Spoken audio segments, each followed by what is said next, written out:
between the two of them. The inside of Coates. Barker gets too heavily involved. And that's Whitehead and Coates.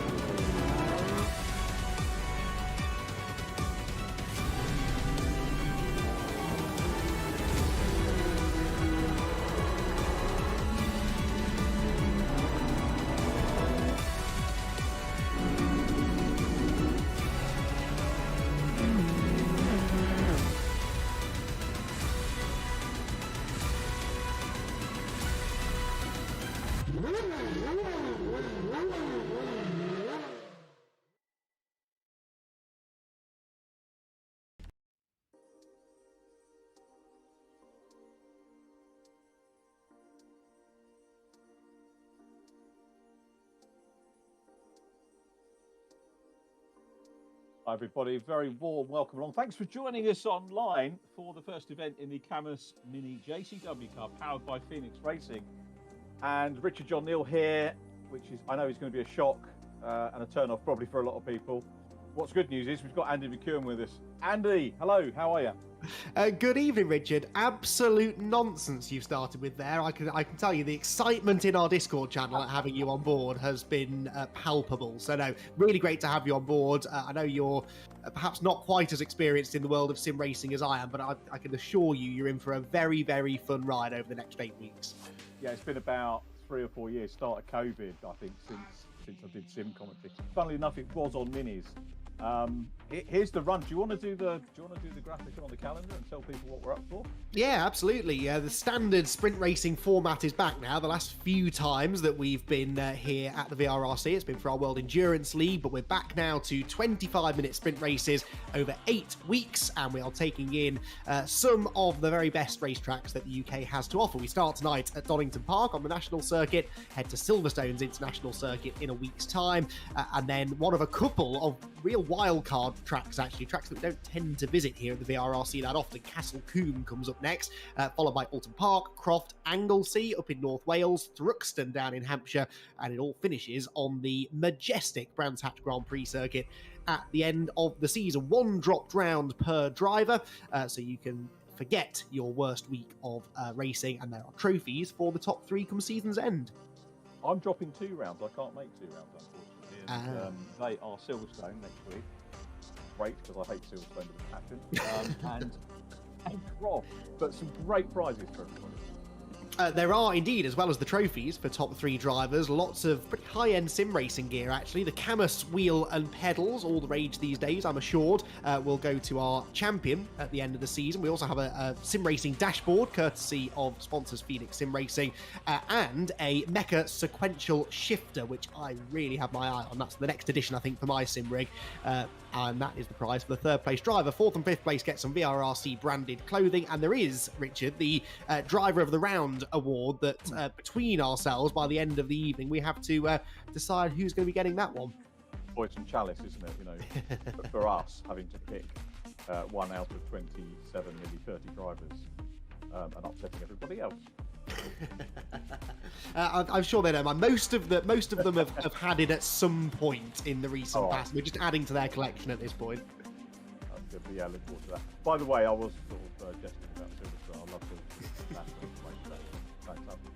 And incidentally, was one of the places I had to do a driver of the day on one of the BRDC club meetings, and I picked a non-BRDC driver, which went down like a lead balloon.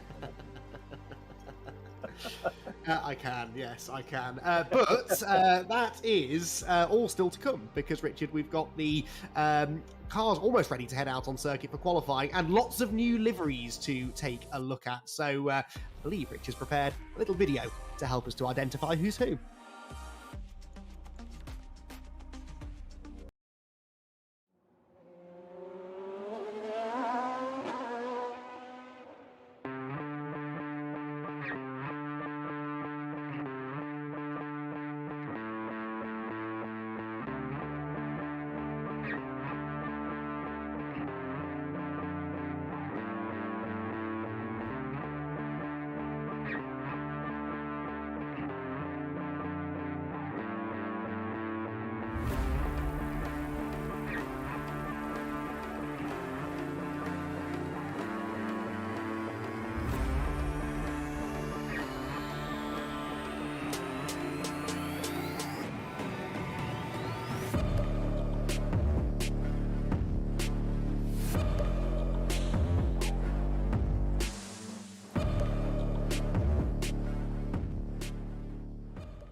or basically a weak cross straight heading down into Redgate turn 1. Is it usually a bun fight, Andy, in terms of sim racing? It is in real Formula, isn't it? And then it's down into Hollywood. That's not shown. Crane of curves, old hairpin. Then we start the climb uphill under Starkey's Bridge. Not sure if that's there or not. And then around into McLean's, continuing uphill into the double apex right-hander at Coppice. Then the long run along Starkey's Straight, past the old exhibition centre, and then into the chicane. So really good opportunity. One thing I love about Donington is whether you're running the GP loop or the national circuit, there are those opportunities to overtake on the final few corners. So it does and can set up some great grandstand finishes, but that's my highlight of Donington. I love the fact that you can get those great finishes. Yeah, absolutely. It's one of those tracks that produces, I think, some of the very best racing in the country. You can go side by side around most of it, and one corner sort of leads directly or indirectly into another, in that if you defend into one corner, you lose momentum, you're under threat into the next one. It always provides great racing, particularly great one-make tin-top racing, I find. So I think we're going to see plenty of that tonight. But, well, that's the bird's eye view of the circuit. Let's ride on board, shall we, and take a look at what it looks like from inside one of our minis.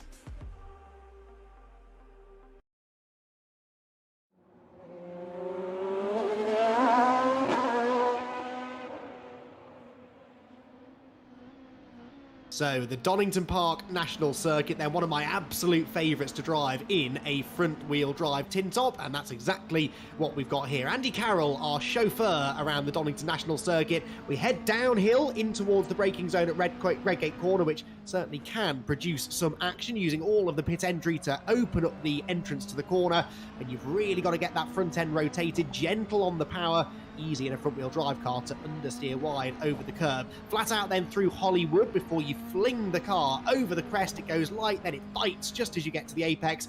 Keep it to the left into the old hairpin, down a gear, use as much curb on the inside as you can, and again, careful not to accelerate too early. Understeer is not your friend, because you're about to accelerate up this long crest through Starkey's Response before you hit the brakes again into McLean's. A third gear corner, the curb really helps to rotate the car through there. Again, in front-wheel drive, you need all the rotation you can get.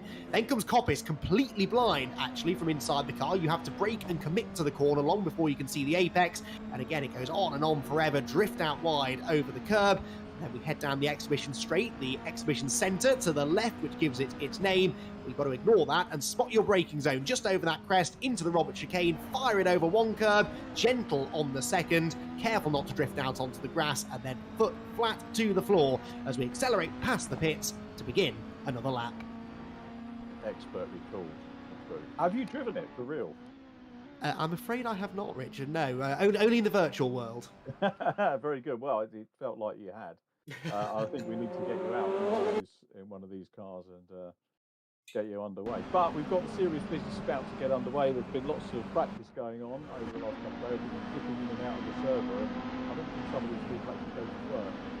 But qualifying is underway. We've been practicing a heck of a lot, haven't we? They have. I mean, they take this seriously. You know, we've got some proper prizes on offer. So such a big grid of drivers, such a competitive grid of drivers as well. They all know that it could be that extra little bit of practice that makes the difference. We believe that people like Joel Lask, for example, he's done over 500 laps of practice in the server, and that's only in the server, Richard. The drivers still have the opportunity, if they want to go and do their own private practice away from prying eyes, and I'm sure he's done some of that as well. So Joel Lask, who is a bit of a front-wheel drive expert actually here within the VRRC, he always goes well when we race touring cars and things like that, so I expect him to be a pace setter right from the start. Okay, Carl Felbus, who doesn't set himself out as a front-wheel drive man, I understand, is actually we stopped believing that line a while ago, Richard. He's pretty handy in a front-wheel drive. They do like spinning some of this stuff, don't they? For me, good on the entry list. You know, when I look at this, you know, coming in cold to it, seeing some names that I know, which is wonderful to see. And the first of those on, oh, hello, someone I think really good at the grass there, trying to invent some running across. Was Nicky Taylor, who of course I know from Mini Challenge, and he's a great youngster, first met him virtually. We did an interview with him and Tom Ingram, who was mentoring him. And Tom managed to get Nicky out of his shell a little bit to have a chat. I forget where they might actually be here doing a test day. But wonderful to have him as a name that I recognise. Several others as Lass goes into provisional pole. Yeah, I'm intrigued there that Tom Ingram was required to get Nicky Taylor out of his shell. We never have any trouble getting Nicky Taylor to tell us how he's feeling post-race. So, a few years to go, to be honest. I see. Well, Tom did good work on Nicky, definitely. He's one of the happiest to chat to us now post-race, which I think we'll be doing a lot of, really, this season, because, as you said, real-world mini experience. He's very, very quick in the front-wheel drive cars on the sim. No surprise to see him near the top. Joel Lask is fastest at the moment. He's on screen now. Chance for us to familiarise ourselves properly with how some of these liveries look out on track, and a very good-looking car. He's part of the Phoenix Sim Racing team now, and he is fastest by 2/10, Richard, which actually, given the fact that the next second takes you all the way down to 17, that's a handy little margin. It is a good margin. We'll get out and get those times in what we do. So the second, Brad Smith, we've got a fair number of Smiths, actually, more than Morrison knows. And Brad Smith, no relation to the others, and also, I understand, not the truck racer Brad Smith, but the other two Smiths are related to David Smith, who was a wonderful man. Ben Bray, who just let the sun sit in the truck, which was mightily appreciated, and it's actually, I must say, pretty good of that man again. Brad Smith, he's a bit of a lad, isn't he, from his driver information? Yes, all of the drivers have the opportunity to tell us a little about themselves. I'm not going to read word for word what Brad has told us, but he backs himself. I think that's the long and short of it. He's the hottest male. Yes, how that converts into lap time, I'm not so sure, but yeah, he certainly comes in with some confidence, doesn't he? So Carl Felvers out of Coppice Corner now. He's gone fastest in the first sector on this lap. So Carl Felvers starting, or personal best anyway, in the first sector. Green sector 1, not an improvement in sector 2. But Richard, he's about to head through that final chicane. Only needs to find a couple of hundredths to move on to the front row of the grid. That's the best thing. We'll make that.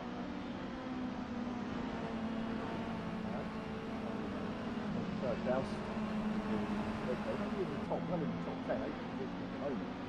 ahead of John Higgins' line, one of the late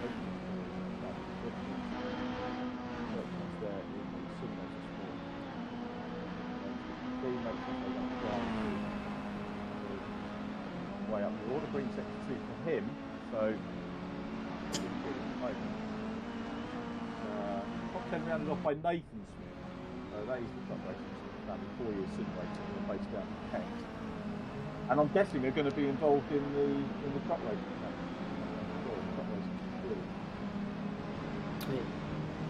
Yeah, you would imagine so, and I'm sure they were lobbying pretty hard for some truck racing to make its way onto the VRRC platform. Bit of an improvement there from Tom Churchhouse, 7th quickest so far. So Tom only finding a small chunk of time. Relatively new to the VRRC is Tom. He's been racing in our World Endurance League, and is not yet perhaps showing us exactly what he's capable of. I think he will get quicker as the season goes on, although top 7 in what is a stacked grid. 27 drivers entered for this opening round, which has got to be one of our biggest ever entries, actually, certainly for an opening round. I can't recall seeing 27 cars on the grid for a long time, if ever. So yeah, really nice to see the VRRC is going places. It's popular, and this mini championship certainly capturing people's attention. I thought you were saying catapulting there, but Alok Irongold's catapulted up from the lower depths up into 15th place. I know Alok from racing Formula Jedi back in the day. I haven't caught up with him, but I did send him a message on Facebook, but he doesn't answer Facebook. So if he watches this back or he's listening, Alok, get on there and send us a message. We'll get some gossip over the course of the 6 rounds that I can do. There he is. Very handy pedal actually in single seaters. So, and I think came in for a bit of coaching if Rich Hayden's trying to the conversation with Rich earlier in the week as it was coming in. But this is actually a highly competitive chat. I know I'm sure a couple of drivers will drop out as we move on as ever they do. But this is very competitive. Great drivers out there, aren't there? Oh, absolutely, and a nice mix of regulars from within the VRRC and completely new names. And Thomas Potter, for example, a name that I've not come across before. He's just moved up to 11th place, about half a tenth slower than John Higgins, who completes the top 10. But yeah, nice to see lots of new names coming in, and fascinating for me, who I've been here with VRRC for a couple of years now, to see how they stack up against the Joel Lasks, Taylors, and Carl Felverses of the world, who. Every championship we run, really, they're the kind of drivers we expect to see setting the pace, and that has been the case so far. This is also a driver, I think, Richard, worth keeping an eye on. Andy Carroll, very handy in front-wheel drive. Every touring car championship we have, he's right up there. Perhaps not the fastest, but always sort of knocking on the door of top fives and podiums. And look at him, he's 6th fastest so far. Yeah, I'll tell you, where's this session gone? We've only got 3 minutes 55 left. So yeah, Andy Carroll running there. He's the guy that gave us our guided tour with Andy in our video lap to get us underway. To 7th, Laskin, Taylor, Felver still there. Josh Martin, which is definitely a name I remember. We did when we were in lockdown and did the previous mini series, which I worked on, we interviewed some of the drivers in between rounds. A little bit of an off there for Andy, so not going to be Stato's fastest lap. Excuse me, but yeah, Josh Martin was one of the drivers we interviewed, and maybe we'll do that before the end of the run. If Rich can nag me about that, we'll have a chat with, maybe talk a little bit more about sponsors and that, for some midweek entertainment. Yeah, no, he's a fantastic character, is Josh Martin, and nice to see a return to form as well. 4th quickest at the moment now. He was a champion a couple of touring car championships ago, getting on for 12 months ago now, actually. Josh Martin was a champion with us, and for whatever reason, then just wasn't quite able to recreate that form. But yeah, up inside the top 4 now, which is good to see. Chris Blakey, another driver who's been getting faster and faster over the last couple of championships. He's up in 8th position. John Higgins has improved to 9th, and that means that Craig Curtis did complete the top 10, but Craig has just gone 7th, and in fact an improvement for Josh Martin again, who's broken into the top 3. I've also missed there, Richard, the fact that Nicky Taylor has improved. He stayed 2nd, but he's now within a 10th of Joel Lask, so that nice little margin that Joel had a little while ago has not quite been overturned, but it is getting eroded slightly. Yeah, Nicky Taylor, do you know what? I mean, always fantastic to see him get his first win in the Real World Championship, and it just underlines to me how important it is that these youngsters now get the sim practice in as well. And he's good in both disciplines, Nicky Taylor. Really, really good, gritty driver. I don't know what he's doing this year. I haven't had the official announcement yet. I think he was alluding in the driver notes that he might be doing challenge again. And I don't think there's anything wrong with that, because he's a great peddler in it, and he'll be up at the sharp end, whoever comes into it. Yeah, absolutely. I'm looking forward to seeing how he gets on. I think that is probably his plan, and I think that there's a lot to be said for that, rather than rushing on to the next level of your racing career. Sort of establish yourself where you are, become a regular winner, win a championship, and move on from there. But right now, Nicky focusing on trying to improve in this session. Josh Martin, though, has gone fastest of anybody in the middle sector, 3rd quickest at the moment, comes across the line. Is this enough for the front row? Well, the answer in the end is no. It was a 1:14.849. His previous best, a 1:14.845. So by 0.004 of a second, he failed to improve, but he needed more than that anyway to break onto that front row. Yeah, it's not far away, and as long as you're up in the mix, in the top 6 or so, that's going to be good for them. We've got reverse grid races, which I guess everybody knows about. If we've got any new viewers, there is a lot of ballast, isn't there, being thrown around? Yes, there is, although less so for this round, because it's the first round of the championship. 2 different types of ballast. So there is the championship ballast, which works as you would expect. If you're doing well in the championship, you carry some weight, if you're in the top 5 to be precise, and if you're not doing so well, then you lose that ballast within your car. But then there's also the driver ranking ballast, if you like, which is a VRRC idea, and that basically takes into account all of your results within the VRRC across its various championships and competitions. And if you are a regular front runner, then you end up carrying a little bit of ballast there. So 50% of the ballast allocation comes from the VRRC ballast system, and the other 50% comes from the championship ballast. So there are no really heavy cars out there tonight, because we don't have championship ballast yet, but from round 2 in a week's time, that's definitely something worth considering. It is. It's a really good idea. And if there are any bad boys in terms of contact, they get ballast as well for that. So everyone will be looking to behave themselves. And Rich Hayden, no doubt, will have to scan the videos pretty much full time till next week. It's funny, isn't it, how sim racing clerking seems to be mirroring real world clerking now. It can virtually be a full time job.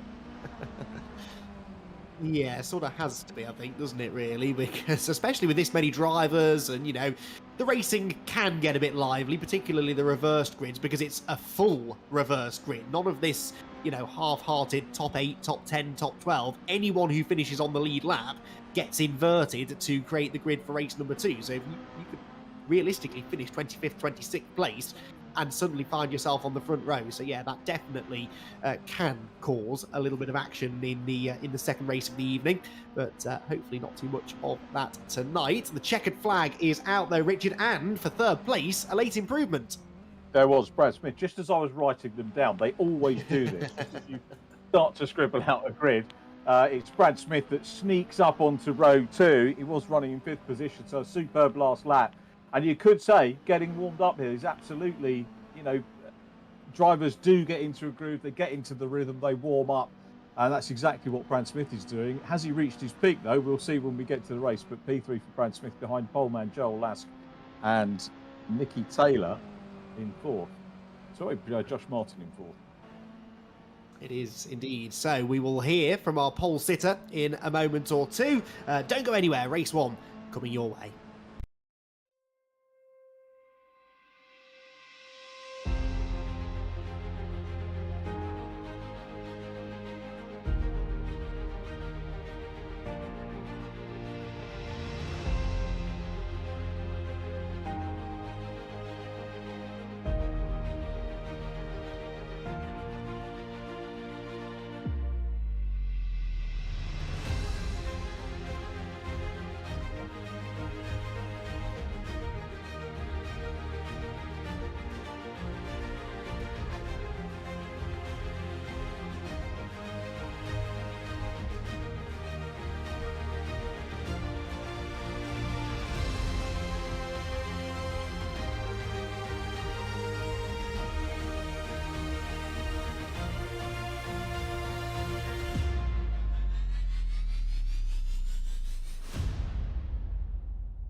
Okay, Joel, last well done. Congratulations on getting pole, mate. It's Richard here in the commentary booth, the virtual commentary booth. Congratulations. Good way to start things off for this championship.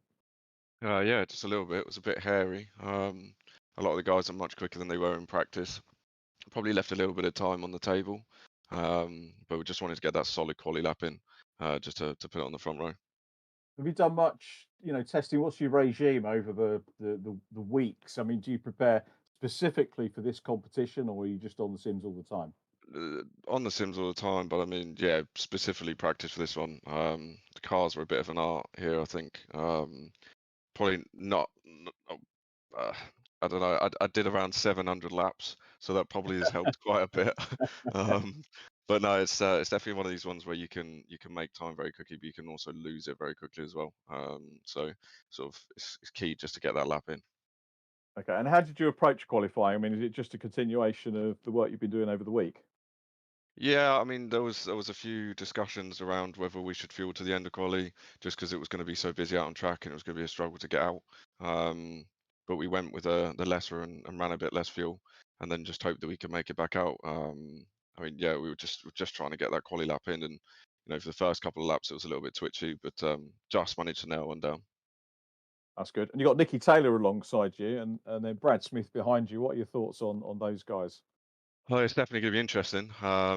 First corner should be a bit of a gamble, I suppose. But if we can hold it through there, then realistically, it's quite difficult to overtake around this track unless you've got quite a bit of a pace advantage.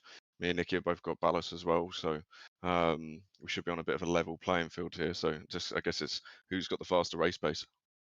Overtaking goes on to race 2, doesn't it? Because it's reverse grid, so you've got to really get what you can out of race 1. And what would be your expectation for if you were to win this, starting off the back for race 2? What would be your expectation in terms of places made? Yeah, I think it's gonna be a tough one because obviously this is the biggest grid that we've had yet. I think there's 18, 19 people that are within 8/10 of pole. So I think if you don't make your way through the pack quickly, you're slowly gonna lose them. So I think it's just a case of just picking. Yeah, just sort of send the moves where you can, but obviously be picky around which ones you're sending and when, I suppose, because the last thing you want is to make a collision with someone and get involved in a big crash. So yeah, just have to be careful, I think, to try and pick a way through. Forgive me for making a real world analogy, but with the real world, everyone gets to know who they're racing against, and they kind of know how much space they can give each other. Do you build those sorts of relationships within sim racing? I think a few people might say otherwise, but no, for the most, I mean, I've had some close battles over the time, and I think a lot of these people have. There's a few people here, well, quite a few people obviously I haven't raced with before. So it's one of those ones you're just going to have to put your faith in them to make sure that they're keeping an eye out and giving you the room when it's needed. So all we can do is see. Let's see how race one goes first, I suppose. Okay. Do you need much prep time? Do you need us to shut up now? No, all good. We're all good. Sandy, I don't quite know how we're going on time at the moment, but good to catch up. Good to Okay. catch up with you. Wish you the best of Yeah. luck for the race, Joel. We might speak to you on the podium. Appreciate it.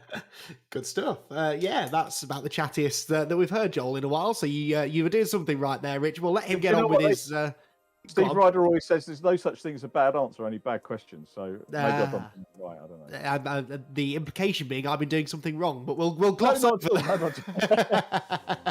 What I do want to talk about is the World Endurance League, which we kicked off with a few weeks ago. We've had our opening 2 rounds. This is running all year long, right into early October. So between each Sprint Racing Championship, we're running 2 90-minute races for GT3 class cars. So the next 2 rounds will follow the Mini Championship. We're at Spa and then Le Mans, the full circuit used for the 24-hour circuit.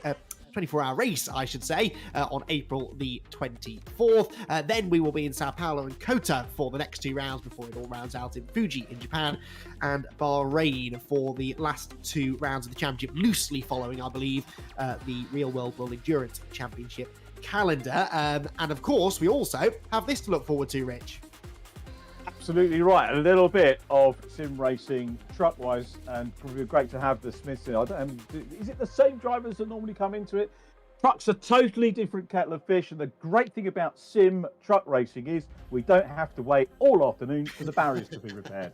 Nürburgring kicks it off, Zolder for round 2 in Belgium, and the Le Mans Bugatti circuit for round 3. So yeah, if you like your truck racing and you don't like delays, come and watch it with VRRC.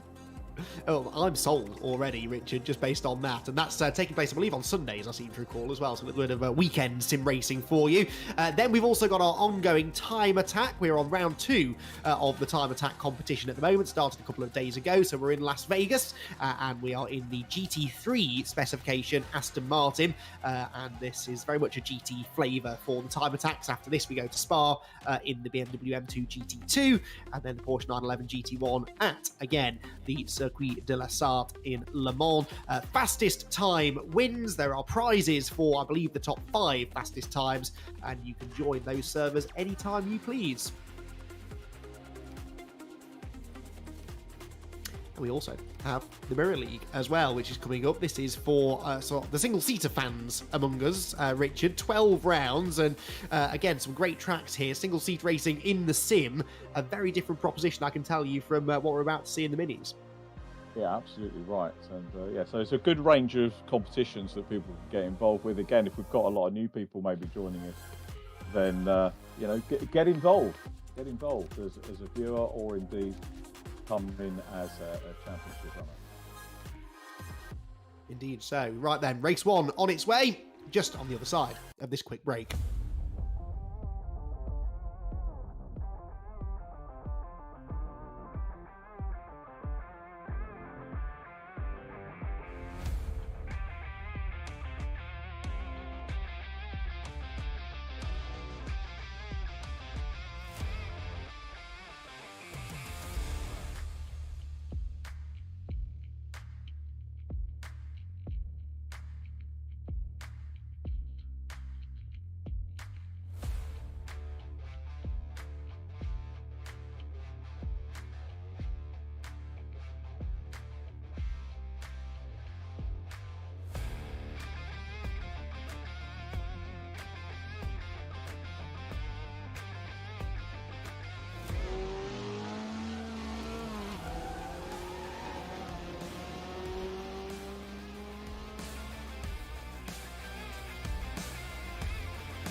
Welcome back. CAMMUS Race 1, the CAMMUS Mini JCW Cup powered by Phoenix Racing, about to get underway. Richard John Neal with Andy McEwen.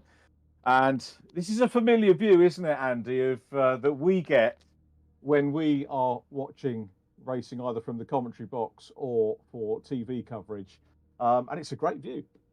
It is one of the iconic views, really, in British motorsport, that head-on shot as they barrel towards you into Redgate Corner.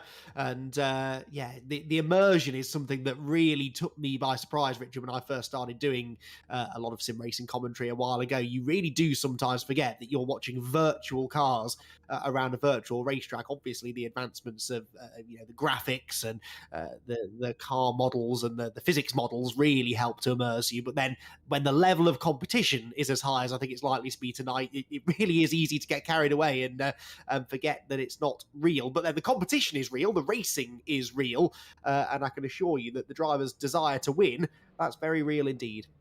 Yeah, all athletes, they really are, because they concentrate on fitness, they concentrate on practice. As you heard from Joel, the amount of time that the poleman has put in, absolute commitment from all of these guys as we get ready for the start of the first of 16 races. Remember, we're at Silverstone next time, Combe, Oulton Park, Croft, Anglesey, Thruxton, and winding up at Brands Hatch. We're really nearly ready to go with Joel Lask on pole, Nicky Taylor alongside. The lights are on. Row 2, Brad Smith and Josh Martin. Here come the lights. It's all going to be about that run down into Redgate Corner. The lights are out. We are racing. CAMMUS Mini JCW Cup powered by Phoenix. It's a great start from the pole position man, Joel Lask, and slotting into second position is Nicky Taylor. Then we've got the two green machines of Brad Smith and Josh Martin hassling as well. Everybody, I think, made it around turn one safe and well. Having said that, there's a little bit of a scuffle down behind the logos. Yeah, and unfortunately, young Thomas Potter, 12-year-old Thomas Potter, one of those off the road. Kenny Press as well, so one or two of them getting caught up at Redgate, and someone taking a very agricultural line through Hollywood, and now two more cars, three more cars sideways down the hill, and that is going to cause absolute carnage down at the old hairpin. Julian Almondy is one of them. The other one was Oulton as well, I believe, wasn't it? Sam Oulton. So a few drivers in trouble in the early stages. At the front of the pack, though, Richard, they're continuing very much undeterred. Yeah, Brad Smith has got up into second position, just nipping through into third place. There is Josh Martin. So Josh has made a move into third, dicing it out at the moment with Kyle Felvers.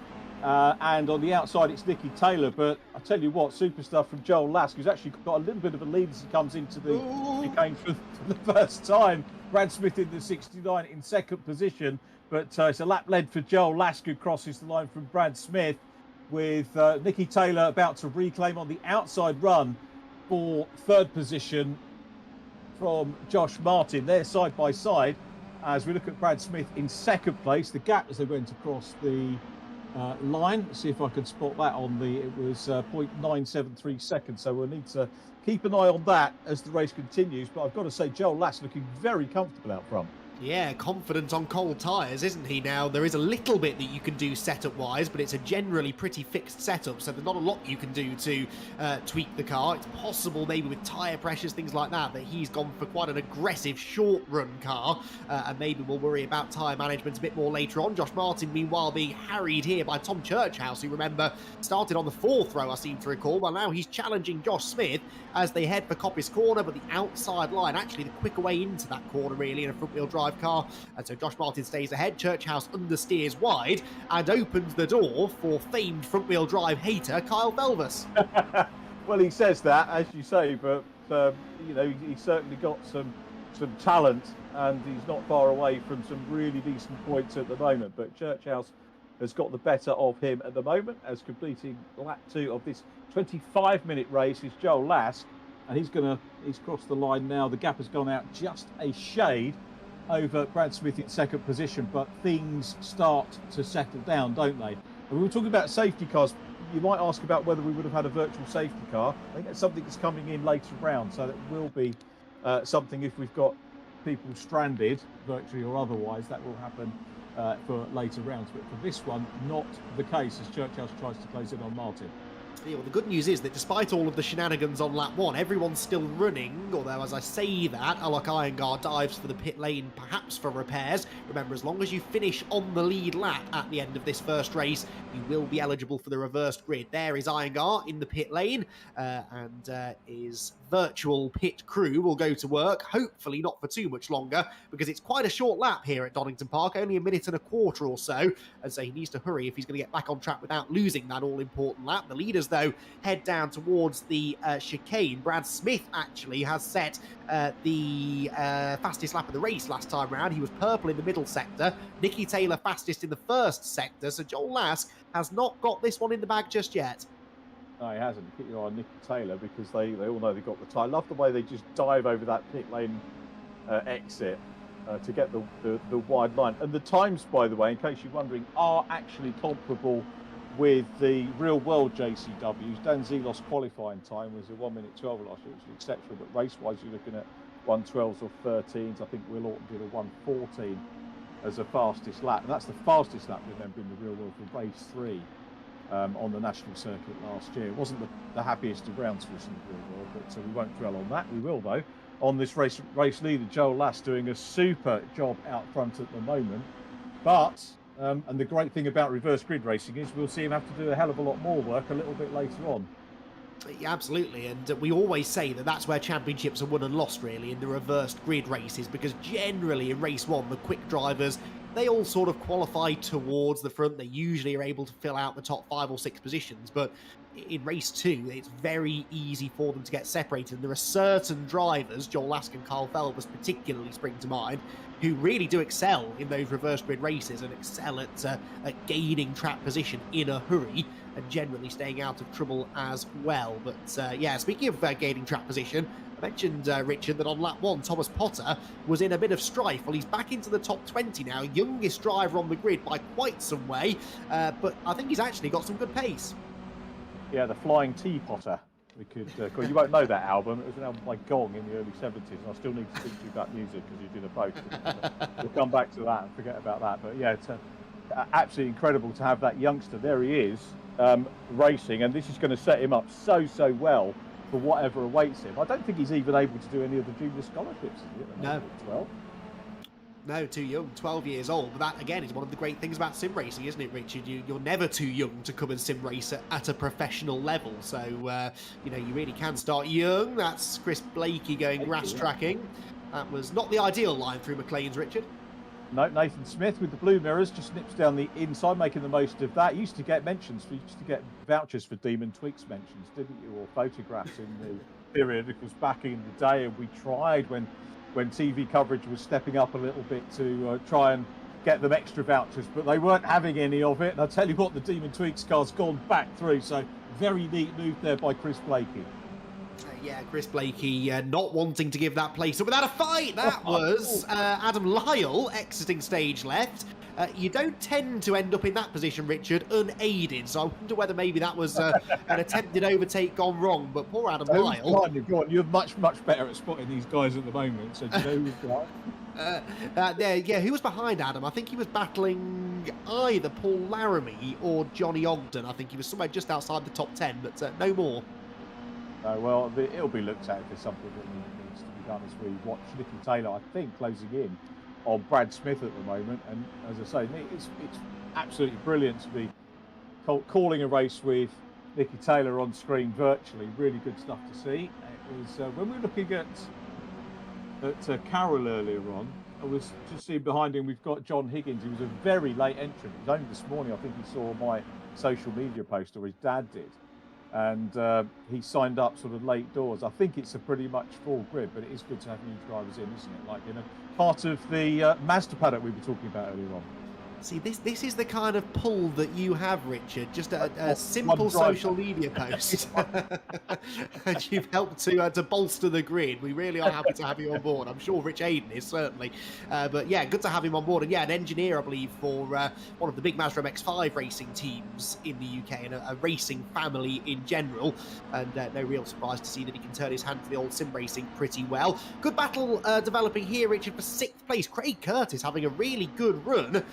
but having qualified towards the back end of the top 10, he's gained some ground in the early stages, but now desperately trying to hang on to it, with Tom Churchhouse and Andy Carroll looking ever more of a threat behind him.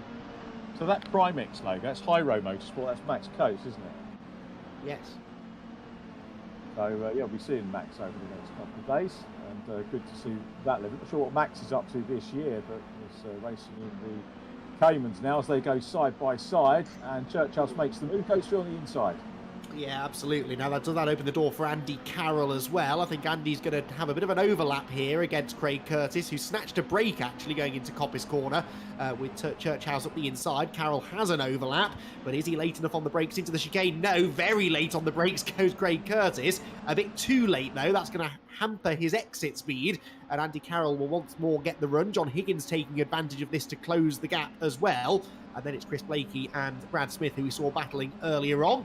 They settle back in line, single file though, heading through Redgate Corner and continue on their way down the hill. Not missing anything out in front, still 1.4 seconds between Lask and Smith. Nicky Taylor looking more of a threat now, I would say. Looking at that timing tower, Richard, that gap second to third creeping down a little.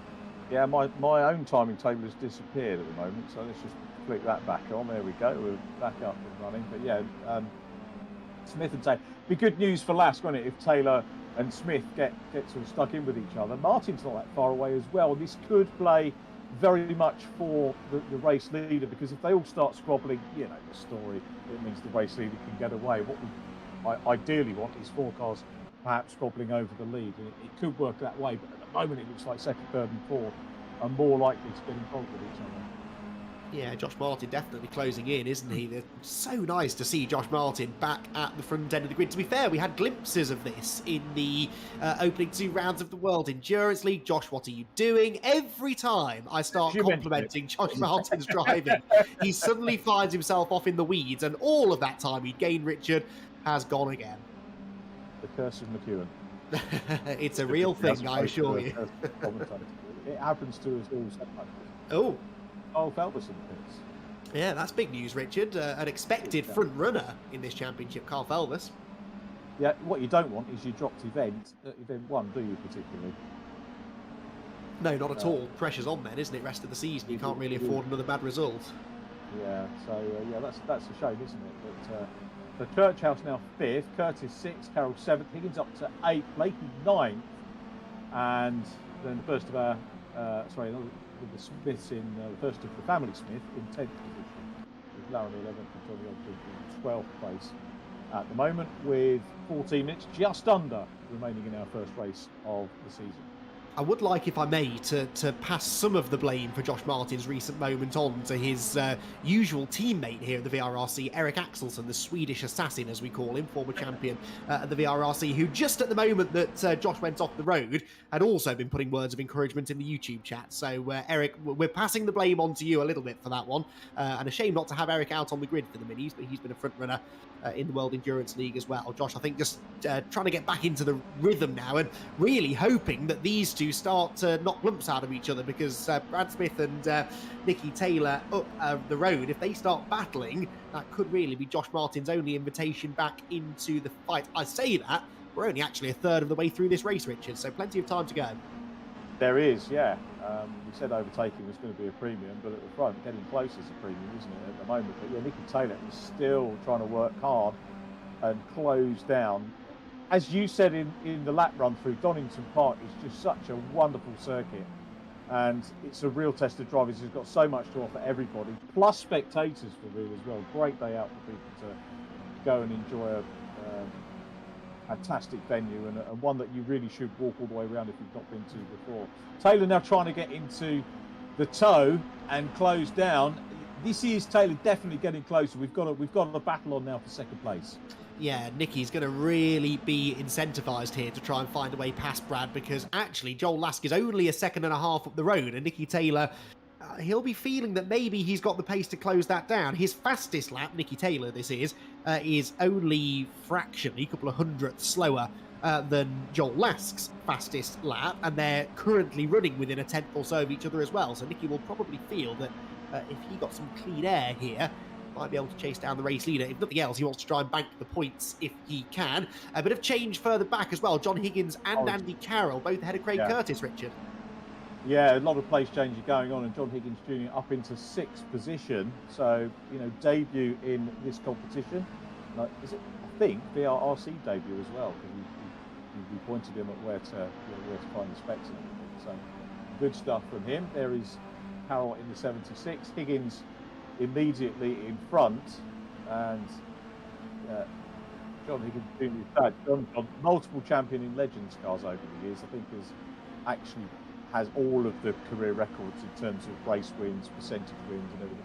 Last year's champion actually asked me to dig out some stats because he thought he was going to be the best driver in terms of stats. But when he looked, actually, it was his dad that asked me for the stats. And when they looked at John Higgins Senior's stats, they said, "Oh, okay, we might need to rethink that." But good to see Junior out there, and he's obviously picked up some of the genes. A good battle going on between Higgins and Carroll. Carroll in the grey liver as we look at it, giving him a little bit of a chase here. Those two clear on their own. So this battle, I'll tell you what, Carroll looks like he's going to be well placed here to put in a challenge, if not make it past. Maybe down at the old hairpin. Yeah, Carroll looking racy, isn't he? 11 laps in, so we're starting now maybe to get into the realms of tyre management coming into play. These being front-wheel drive cars, they do wear out those front tyres reasonably quickly, and Donington National, quite a high average speed, and most of the corners are right-handers. The only time you're really turning left is, through the Craner curves. That doesn't really count. Starkey's and Schwantz, that's not really taking too much out of the tyres either. So all of the other corners, these long, medium to high-speed right-handers, they punish that left front. And it's been reported through all of the tens of thousands of practice laps cumulatively that have been logged pre-event, that about 10 or 11 laps in is when you really start to feel it. So, we're only halfway through this race, Richard. There is time yet for the dynamic to shift, and for drivers who perhaps have looked strong in the early stages, we'll find out now whether they've been looking after their virtual rubber and whether they're going to continue that pace to the flag. Yeah, absolutely right. And it's all about setup, it's mindset as well as anything else. And well, you say that, but when the drivers go out there, they're just going to probably hammer it all the way through. Higgins looking a little bit settled at the moment. So Brad Smith, very definitely now, you're looking in his metaphorical mirrors at Nicky Taylor, and Nicky Taylor has been in this position many, many times for real and knows how to apply pressure without getting into the tactics of going into the back of the car. Maybe I shouldn't have said that, but no, Nicky will, the alarm company machine, drive smoothly and safely and just try to pick his moment. Good championship points in the offing at the moment, and this is good pressure, very good pressure indeed from him. Yeah, Nicky has made no secret of the fact that he has absolutely targeted the championship victory this time. I know that all of the drivers want to try and win the championship, but Nicky knows it's well within his grasp. This, he has got the capability to be the champion, and he knows that to do that, he's got to bank points right from the start. And we saw that from Carl Felvers in our most recent championship, that he was victorious in, scoring points from round one, having this idea of what sort of points haul you want from each and every round, and just working to that number. That's the best way sometimes to go about it. Nicky, though, didn't get a great run off the chicane there, so Brad Smith for now doesn't feel the need to defend, and that is the key, isn't it, Richard? Especially around a circuit, a momentum-based circuit like Donington. As soon as you start to defend, in a way, that can sometimes be your undoing.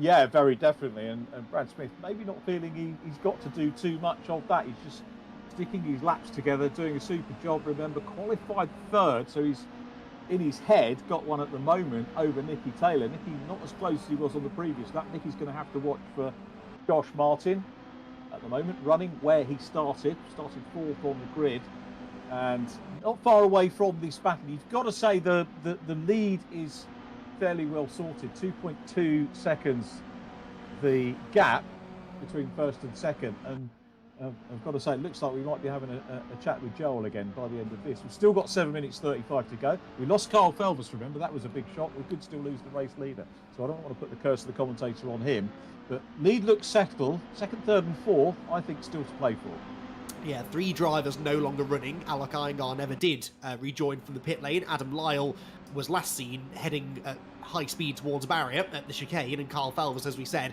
in the pit. So that's doubly bad news for Kyle. A non-score in this race, and he'll be off the back of the grid in race number 2. Granted, just behind the front runners from race 1, but that is not what he wanted at all to start his championship campaign. On board with Nicky Taylor then, down through the Craner curves. Let's see if we can see any sign maybe of a bit more understeer creeping in, just having to put a bit more steering lock in maybe to get the car into the old hairpin. That's a sign that the front tyres are starting to scream enough, and then can't really get on the power as early as he'd like off the corner. McLean's is another corner where that understeer can sometimes creep in. Actually gets good rotation into the corner, so I don't think he's struggling too much, but these two are just so evenly matched, Richard, that neither of them can afford to put a foot wrong. And I think if Nicky, he perhaps had a little mistake a lap or so ago at the chicane, dropped those few car lengths and just can't get them back. Absolutely right, and it's cat and mouse between the two of them. I remember calling some of the Clio Cup races for real back in the day, and you'd see what some people would maybe term as a procession. Here's the factory looking at Nicky trying to close in. But processions are often very far from that because they're drivers matching each other lap after lap. That's the sort of thing you've got to take from that. Not the fact that there isn't overtaking, but that these drivers are on a limit. Just throw a spanner in the works because that gap has crept down. It was 2.3 seconds, now it's 2 seconds. The top 5 drivers, though, on the previous lap, all lapped within a 1/10 of a second of each other. And actually, Joel Last, race leader, and Brad Smith in second place lapped within 1,000th of a second of each other. So, to your point, Richard, they really are looking very evenly matched. But Joel Last, on average, starting now to lose time rather than gain it. And with that in mind, the last thing he wants to see, really, is a back marker on the horizon. It's one of the many Smiths. It is Matt Smith, I believe, who... As my son said, I said Matt Smith. He said, who? Oh, very good. I was working out a way to slip that joke in, and you beat me to it, Richard. Sorry, I'm sure he's fed up with that. Actually, good driving though. Look at that. Let the leader through. That is super driving by Matt Smith.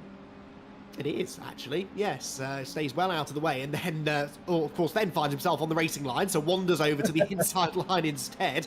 But yeah, doing everything he can to get out of the way. It is expected within the VRRC that if you're being lapped, you don't make life too difficult for the lead lap cars, and Matt Smith certainly not falling foul of that rule. No, very, very good indeed. No problem for the leaders, and Joel Lask is still there. I need to ask where he comes from, whether it's Lask or Lask. We're being posh. Well. It is Lask. Where's he from? Cambridge. It could be Lask. Cambridge is posher than up north. So. I beg your pardon, Richard. I'll ask him. But yeah, so he's that front. Smith second, so third, and I've probably offended half the audience. So I apologize. And half the commentary team as well with it. 1.7 seconds the gap at the front of the field, and Joel, however you say his last name, is perhaps starting now to feel a bit of pressure, although Nicky Taylor and Brad Smith still a little preoccupied with each other, I think. 3.5 minutes to go, Richard. I don't think Joel is going to be sweating too much, but it does just seem, perhaps, and we can ask him about this hopefully post-race, that maybe he did go for some sort of tyre pressure setup that favoured the early laps at the expense of long-run pace, because he was off like a rocket at the start, and now in the second half of the race does seem to be a little more inconsistent.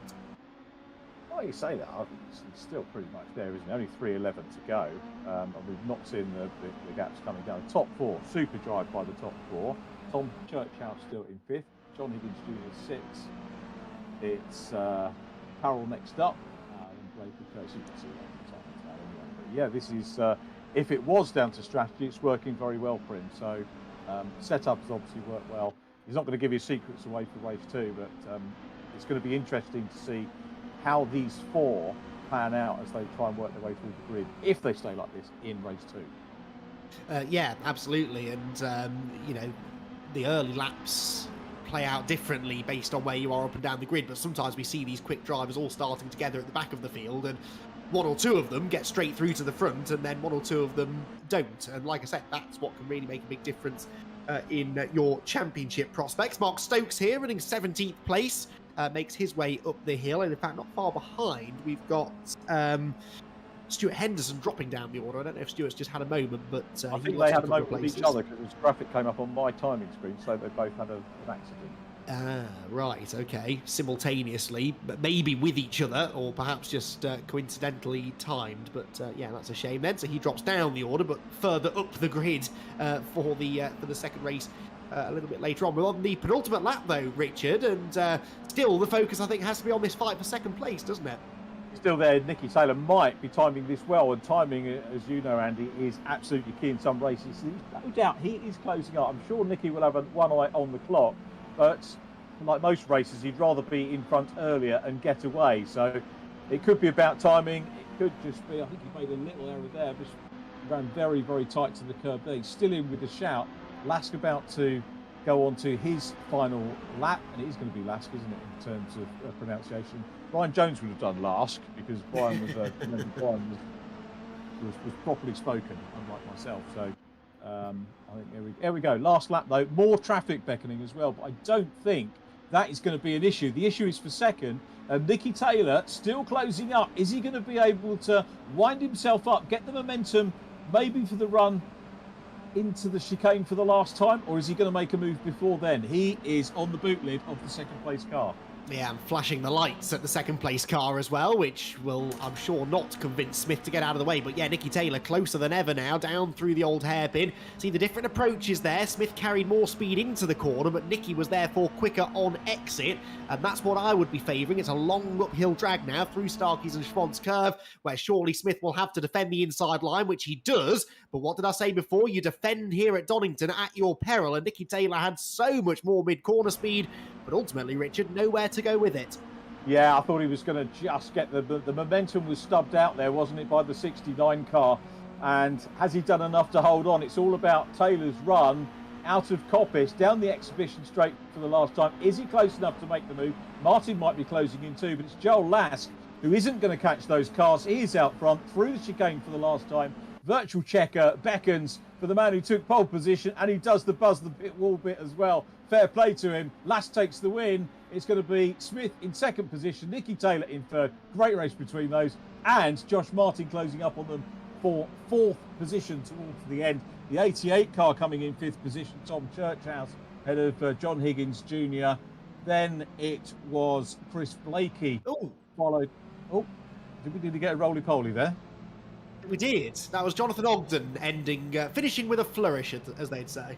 He get across the line. He's showing red. No, he hasn't got across the line yet, has he? So very nearly, but it does actually finish, I think, in 16th place in the end, just behind Thomas Potter. So good recovery from Thomas Potter from his moment earlier on.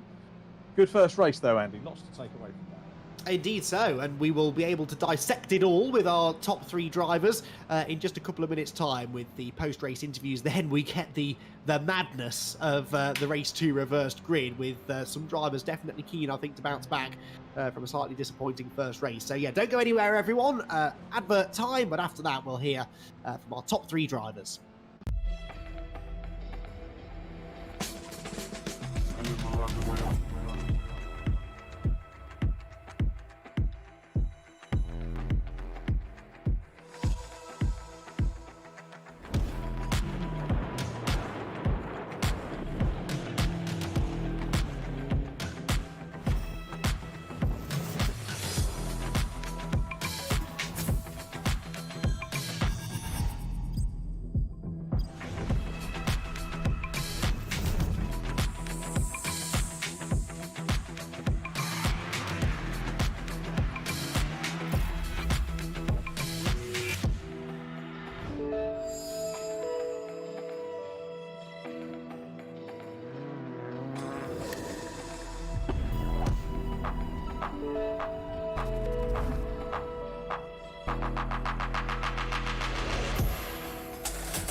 So welcome back, and it's podium interview time. I think normally do it 1, 2, 3, but it's upside down now because I'm here.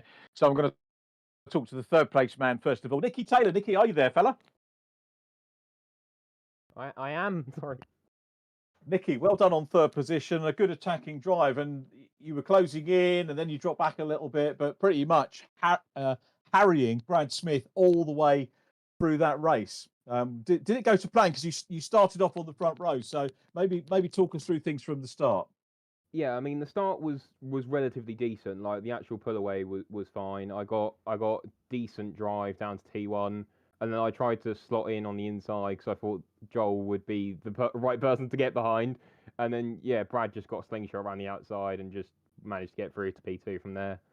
So yeah, I was quite impressed with my race lap times because I wasn't expecting to do 14s in the race. But yeah, the times were there, and then with the 5 minutes left, my tyres were getting on their end of their life, and Brad was getting a bit slower, so I was gaining a bit, but yeah, he done well to hold off.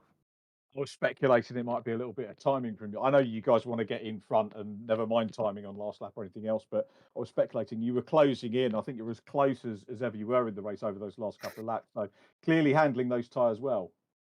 Yeah, I mean it is front wheel drive and it is a mini, so I'm used to the car and used to how the tyres feel and stuff. And when tyres go off in a front wheel drive car, I know how it should feel and how it does feel. So I've got a bit of an edge with that, but yeah, I was just trying to set decent laps. Even when the tyres started going off, I knew if I could do like a 15 dead, 15-1, it would still be competitive. So I knew the time was there, and I knew I wasn't losing too much. But yeah, just needed to keep third. Didn't need to like attack that fully on Brad to get second, because at the end of the day, consistent points with 29 cars in a reverse or 28 cars in a reverse grid is going to be the key. Okay, predictions for race 2? I can see a podium, but it's going to be hard. Ooh. But I'll try and get a podium. I know you're that kind of driver. We look forward to seeing you do that. So, Nicky, well done on the podium. Great to chat to you again. Look forward to seeing you in the real world as well. But we've got this series to go through before we do that. And second place interview, I think, is going to be with Andy. Yeah, thanks very much, and congratulations, Nicky, on the podium finish there. Second place, though, and the man who had to spend most of that race really watching in his rearview mirrors was Brad Smith. Brad, very much, well, I was going to say a defensive drive, and you weren't actually actively defending all that much until the closing stages, and I think that was probably quite an important reason as to why you were able to hang on to second place, would you say? Has anyone got a spare towel? I need to mop some sweat up because that was ridiculous. After 2 years off with Nicky bothering me the whole race, that was not enjoyable. Let's just put it that way. It's great to have you back. Some things never change, though, do they, Brad? Although, actually, I'd be interested to get your thoughts on this, because we've been saying all evening that the not only quantity of drivers on the grid these days with the VRRC has improved, but the quality of drivers as well, the level of competition at the front of the field. It seems that much tighter than it once was, and I suppose you're in a great position to comment on that. Yeah, I've been watching. I've not been racing. I've been watching pretty much every race, and I've seen everyone getting faster and faster. And thought I'm going to be mid-pack. Done quite a large amount of laps in practice. I only got a rig again just over a week ago, so I had to get some practice in. But I seem to be back where I was pretty quickly, so I'm happy with that. Well, that makes that all the more impressive then, really, Brad. Second place, given the fact that, as you said, there's quite a lot of new that you're trying to sort of wrap your head around. But this is a form of racing and a type of car that we would expect to see you look fairly competitive in, and you've got to be satisfied with the fact that you have come in and sort of found that pace immediately. Do you think that maybe it is the fact that it's a front wheel drive tin top that naturally suits your driving style that's helped with that? Honestly, I have no clue. I just get in the rig and drive around and somehow get a good lap. Joel asks me all the time, he's like, how have you done that? And I'm like, I don't know, mate. I've just gone around the track and done it. Like with setups and stuff, I have no clue. That's all down to Joel, so I've got to thank him for that. It's all, yeah, he's just pushed me and made me do this, so it's obviously working. Certainly is. However, race 2 you can plan even less for, really, can't you, with the reverse grid? Is there a plan in place, or are you just going to keep driving around in circles and hope for the best? As Joel says, I'm going to send it. Excellent. Cameras trained on the back row of the grid then at the start of this second race. Brad, thanks for joining us. Best of luck for the second race coming up shortly. Thank you very much. That's Brad Smith then, Richard. And now you have the chance to catch up with our race winner. We do. I'm just going to backpedal a little bit before we go on to that and say that obviously in the notes, Brad was saying that he is the hottest male in the championship, and now we know it's because of the sweat that he was talking about. So if anyone has got a towel for him, as he alluded to at the start of that interview, please supply that. But now we know what he means in terms of hottest driver. But it was the hottest driver out on track in terms of qualifying and race win. Lights out to flag Joel Lass. Congratulations, Joel. Nice to chat to you again. We did speculate we might on the podium. All to plan? Yeah, to be fair, that probably couldn't have gone any better. Yeah, to be honest, a little worried about Nicky and him getting a good run at the start, but it seemed to go pretty well. And then from there, it was just managing the tyres because towards the end, like the ballast seems to play quite a big part.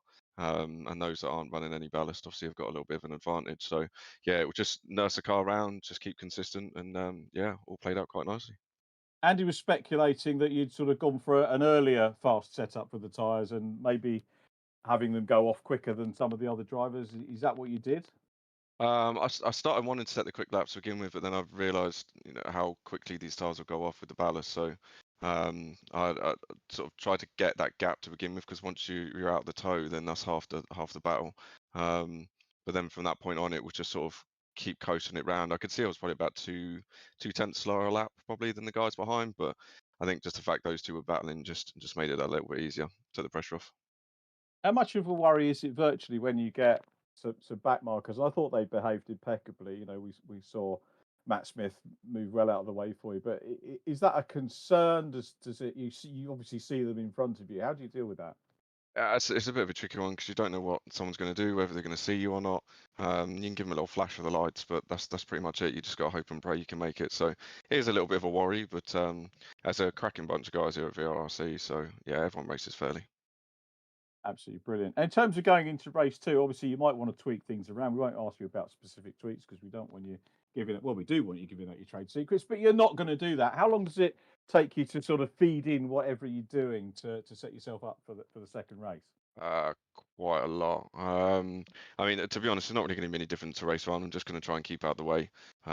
There's usually a little bit of carnage the first couple of corners, so it's just seeing if we can capitalise on that, and then just try and pick people off one by one. But like I said, obviously everyone's pretty close in terms of times, and yeah, I think it's going to be a hard press to really make it up the field. I know Nicky was saying podium on the cards, but I mean he's a better man than I am for going for that. I'd like to say mid pack, maybe top 10. But we'll see how it goes.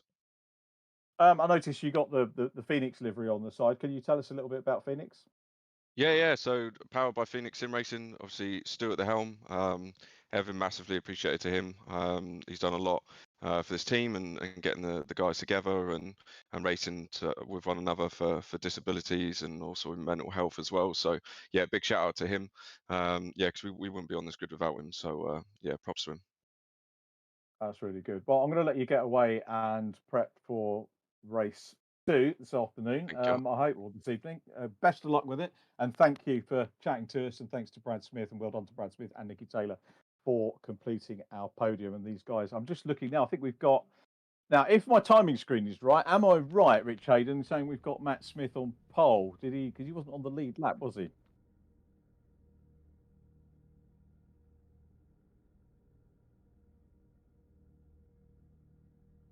Oh, yeah.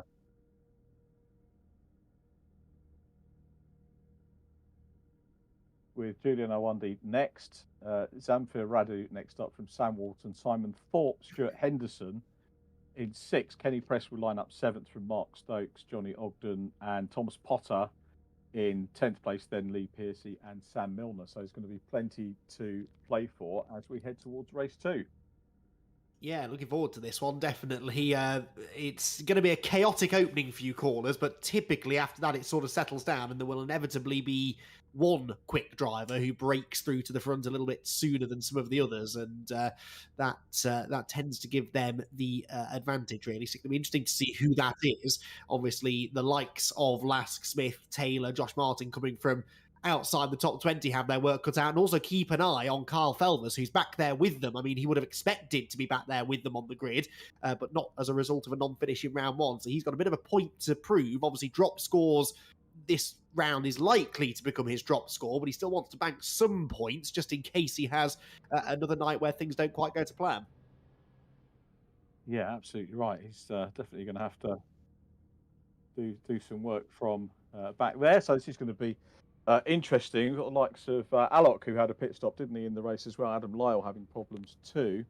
And our winner starting 23rd. So bags of work. It was interesting to hear the difference between our race winner, Joel Lask, and Nicky Taylor. Nicky, as you heard, saying that he was bullish about getting up onto a podium. Joel Lask less so. It'll be just fascinating to see where they go. Lights are on, though. Sequence underway. 5 lights on.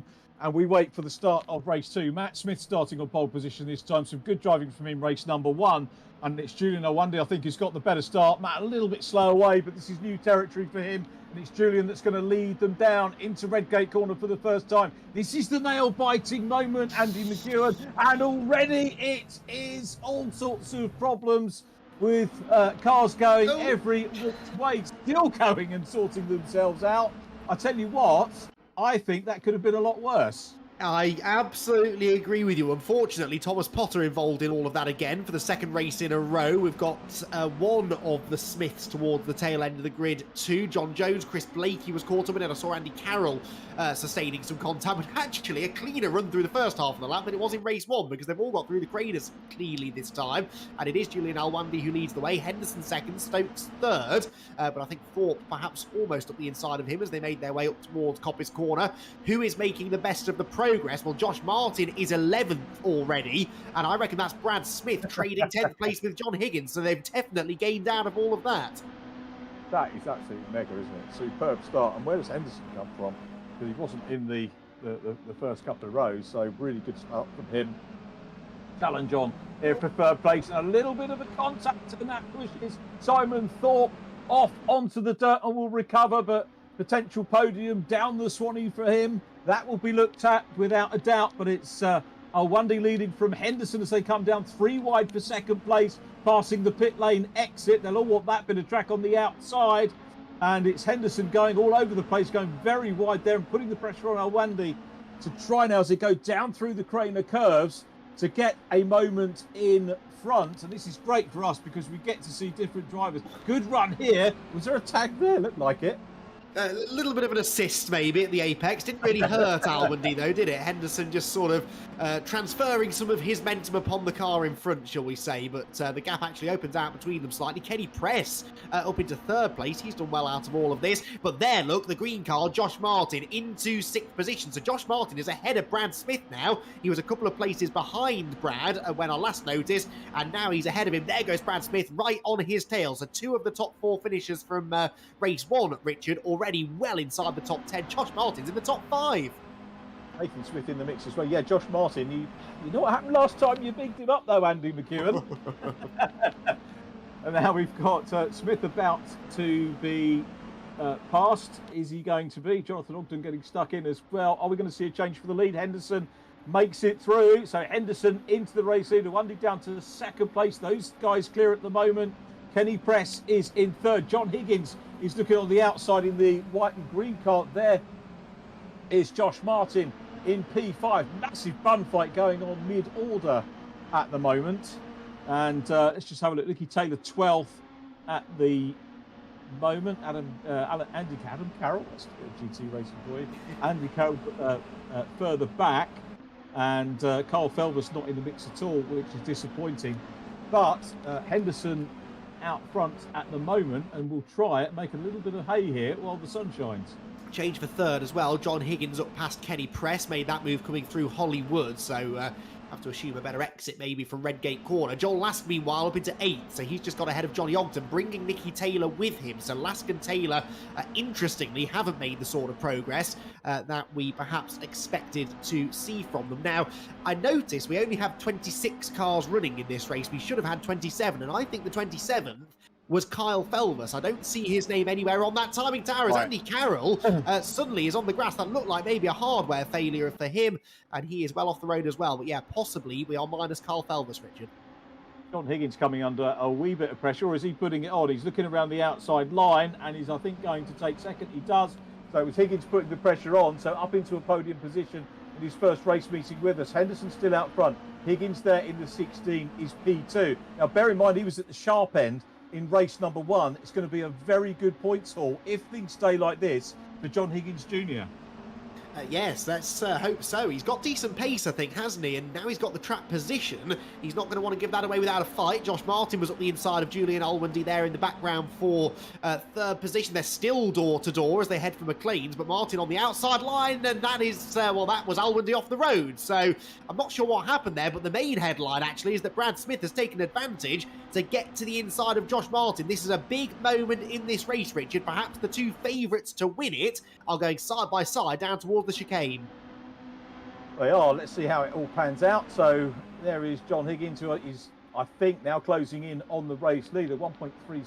The gap goes up to 1.4 as they come under braking into the chicane. And it's thought that was all going to go a little bit pear-shaped there, but it does all sort itself out. Henderson across the line and Martin in third place at the head of this little group, with Brad Smith and Nathan Smith all involved as well. Picker Smith to maybe get up towards the podium. But yeah, this is why we love the reverse grid racing. And of course, nobody is hurt in the proceedings.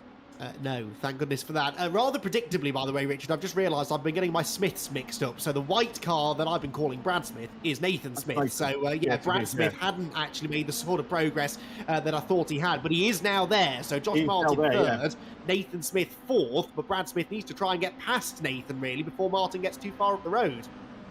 Higgins is reeling in the leader at the moment as well. Just look at that gap. He's scything it down. So we're going to see Higgins get his first period led. He's got a little bit more work to do to catch up and, of course, pass. And we know that we haven't seen too much lead passing going on with Joel Lask's very dominant performance in race number one. But Higgins is really piling the pressure on now to Stuart Henderson, the race leader. Higgins will be thinking about where he can make a move. Through the chicane he goes, rides a little bit of curb there, all neat and tidy. Onto the Wheatcroft straight, across the line, ticks off another lap, 18 minutes to go, plenty of time. Josh Martin in third. If it stays like this, will be a very heavy scorer as well. And let's see, as Higgins goes through, John Higgins Jr. in second position. Do I look away and see what the lap times are? No, I can't. I've got to concentrate. That's always a bad habit of mine, as people will know. And it's Higgins piling the pressure on. Here he comes down through the crane of curves, in towards the old hairpin. He's still building momentum. He's taking his line a little bit tighter through the old hairpin than the race leader. And the momentum might come somewhere else. But now this is definitely a close battle for the lead. Yes, it is, and Higgins keen to get on with this. He's almost pushing Henderson up the hill, and in fact, maybe there was a tap, maybe Henderson just outbraked himself, but either way, John Higgins slips through on the inside, and it was made relatively easy for the driver of car number 16. So Higgins then leads the way out of Coppice Corner. Henderson in second, Josh Martin in third, though, will have gained out of all of that, and he's only about 1.7 seconds off the race lead right now, with still Nathan Smith fending off Brad Smith, actually. So Nathan Smith holding on to fourth, Brad Smith fifth, Lask sixth, Taylor seventh. So some of the front runners from race one are starting to become a factor in this race, but I have to say the revelation so far has been the man who just claimed the race lead. Yeah, fascinating stuff, isn't it, to watch? And you know, we've got the cliche of the cream rising to the top. We've got all of the front runners from race number one, plus some newcomers. Stuart Henderson running well, so good to see him there. Nathan Smith, Brad Smith, Joel Lask sixth, Nicky Taylor following him in seventh, Kenny Presto holding good station in eighth place. And for Higgins, it's now just needs to get his head down, build the gap over the second place man Henderson, and we'll see whether Josh Martin can close up on Henderson and maybe have a stab at Higgins. Can I afford that look at the lap times at the moment? Higgins best lap 1:15.2 and Josh Martin 1:15.7. So Higgins is quicker. 2:38, got 2:48, 2:17. So we have got quicker drivers, but Higgins here has put himself in a very, very good position with his opening laps. Adam Lyle plunging down the timing tower. He'd almost broken into the top 10, but he's been losing a handful of places. In fact, he's down to 19th place now, so there's been some drama a little bit further down the order. Andy Carroll out of the race. So too is, we've got a couple actually, Radu and Smith as well. That's Smith of the matte variety, number 22, so 3 retirements from the race so far, but at the front of the field things getting more and more competitive. Josh Martin right on the tail now of Stuart Henderson, and surely lining up a move here into Redgate Corner. The door is left wide open, but Josh not quite late enough on the brakes, not quite close enough realistically. But takes a much tighter line though, rides that curb to rotate the car through Redgate Corner, but we saw, didn't we, that Stuart Henderson wasn't easy to overtake for John Higgins, and I see no reason why he'll make this any easier for Josh Martin. Let's see what Martin can do. We've got, I think the Smiths have changed around now. I think it's Brad Smith ahead of Nathan Smith, which is different from the last time I looked at the screen for sure. Here we come. Is he just joshing? He is. He's going to have a look up the inside. Are they going to touch? I tell you what, Henderson saw him and also sees the gap and the fact that he's got a little bit more momentum here. Wonderful shot overhead, lovely direction as they continue to go side by side. And surely it's Henderson that's got the line. He has consolidate second, but now look at Brad Smith closing up. Superb stuff to watch them close up now here. So are we going to get Josh Martin into P2 because he's now got to defend that third place from Brad Smith? Oh, on the inside, late on the brakes. There's going to be a bit of a hit check over the curve. Goes Martin. They both get a run on Henderson in front, and they're all starting to stack up. Here comes Joel Lask to the outside now. The race one winner is suddenly right back at the races. Who is going to come out of this on top? I think it is going to be Smith from Lask, the order. And poor old Josh Martin down to 6th place. Yeah, Josh will be ruining his luck. That's not to say that he won't fight back. He can. He's capable of doing it. So he's in the mix. He knows what he's got to do. The white car of Nathan Smith immediately in front of him. But up into second place now is Brad Smith. This is wonderful stuff. Lask is third at the moment. And John Higgins cleared by 3 seconds. Really did time his early laps, by my reckoning, very well indeed. Getting into that lead, and he's going to have to work hard to hold on to it. Still got 13 minutes, or nearly 14 actually, left of this race. So still time for the other drivers to close in as we watch Smith. The overhead view of Smith leading in the lime green car from Lask, who goes slightly tighter there, trying to close up on the second place man. Wearing this is Nicky Taylor. We all thought Nicky was going to be ahead of Lask, didn't we? The way the podium interviews went. Not the case at the moment. No, but I wouldn't count him out just yet. He's on the back of this group in 7th place. So we've got second all the way down to 7th under a very small blanket. But Joel Lask surely can't believe his luck here, really, because he was struggling to catch up to this group a couple of laps ago. And suddenly he is third and looking down the barrel maybe of 2nd place. He's right on the tail of Brad Smith. But Brad Smith, of those front runners in race 1, perhaps now the best place. And we know he is good at keeping a potentially quicker driver behind him, because that's what he said he did to Nicky Taylor throughout the duration of the first race. 3.5 seconds behind the race leader, though, this battle is taking place. John Higgins has absolutely scarpered. Yeah, he's away. As I say, I think the key was well, obviously great driving through the race, but also really good use of the opening laps for him. But what a battle we've got on for P2 again. Lask is looking quick. It's all going to be about finding that one mistake, not necessarily a mistake, maybe just a gap, and gaining a little bit of extra momentum. Here they come again, close as well for Taylor and Smith. Or sorry, not Smith and Taylor. It is Martin and Smith, then Taylor and Henderson immediately by then. So Stuart Henderson holding on well at the moment to the top 6 as we look back at the number 8 car, Joel Lask, still trying to get into that second position. And this really just shows you how much hard work it is to race cleanly and fairly. Yeah, absolutely, because you're so close to each other at such high speeds, and the precision that requires is challenging enough. But then you also throw in that thing that is unique to sim racing, the fact that, you know, all of these drivers are at opposite corners of the country and indeed further afield. For a few of them, there is that natural sort of internet latency almost, that slight bit of lag that you can get sometimes, netcode they call it in some sim racing circles, where, you know, you can be a few feet behind one car and then all of a sudden you're right on their rear bumper just because the internet connections are struggling to keep up with each other. That makes it even harder to run absolutely bumper to bumper like this, and the very best sim racers actually allow for that, and they get just close enough that they're not, you know, in the danger zone, and they try and race within those parameters. So yeah, certainly Joel Lask, Brad Smith, experienced sim racers, the pair of them, and they understand all about what that can do to your race. Josh Martin, 4th place as well, not out of this fight yet. I'm intrigued though now, Richard, and I'm going to have to look at the timing screen to get an answer to this question. I'm intrigued to see whether, if they stop battling, they can catch the leader, but stop battling, they are not. No, I think they are closing in a little bit. They're working with each other to a certain extent, and Lask just backs out of that. On various corners, you can see he gets maybe a better run in and potentially out, but there just isn't the space to make the most of the added momentum. And you can just see that this is classic mini racing, classic saloon car racing of the highest nature, I've got to say, between these two. So Smith and Lask, are we going to see another P2 for Brad Smith here? Lask wants to get another 2 steps up on the podium. Josh Martin still there in 4th place with Nathan Smith right behind him. And again, you see how close they go. This is the climb up into Coppice Corner. Now they come up, as mentioned, as Andy mentioned on the hot lap that we saw. It's a blind corner when you go in. You can't see what's happening, but all well with them. What's the gap now? 2.7, 2.8 between Higgins, 2nd and 3rd. The gap, I think, is stabilising at the moment with 9 minutes on the clock to go. Down into the chicane we go again. Josh Martin still a little bit further back. Nicky Taylor getting keen now, looking racy on Nathan Smith. So he might have a battle, not only for 2nd position close up, but that 5th and 6th place. Henderson a little bit further back in 7th. Churchhouse in 8th is going to score well over the 2 races as well. But Lass still putting the pressure on. It's, like all good racing, a devil to know where to look.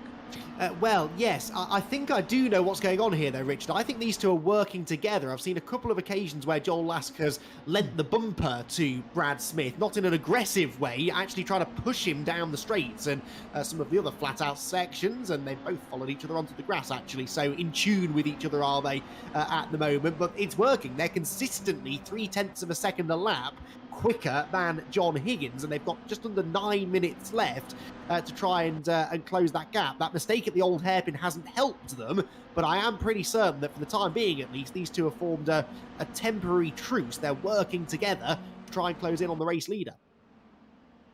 If only we could have truces globally, eh? I'm not going to get into politics, but wouldn't that be marvellous? But here we come down into the chicane we go once again. And at last, there they are working together. At some point, there will have to be a sort out, an end to the piece, and they will get stuck in, because Lask, I think, is still racing him.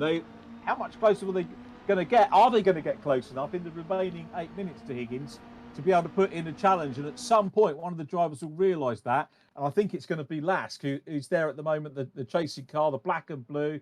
Josh Martin on his own. Still got Nicky Taylor trying to have a go at Nathan Smith behind. So really good battles going on with those guys in the top 5. Everyone else still running very, very well indeed. And here we go again. Lass dropping back just a tad, so he'll maybe try and build up a little bit more momentum. The gap, 2.4 at the moment. It has come down, but of course you could also get into the scenario where John Higgins Jr. might be managing his tyres and realising that he doesn't have to drive 100%. It might be 99.9 to keep him in the lead. And bear in mind, he only registered today. I think he was online pretty quickly doing some laps, but hasn't had the same amount of time in this specification. I'm guessing John is going to be a level 0 driver as well, so won't have the ballast that these guys have in terms of the virtual reality racing club success ballast that you have for all the club members. So I'm not making excuses for him or for the others, but you know he won't have that ballast on board, so he's getting used to it, and of course, as he goes up the rankings, he will get more ballast.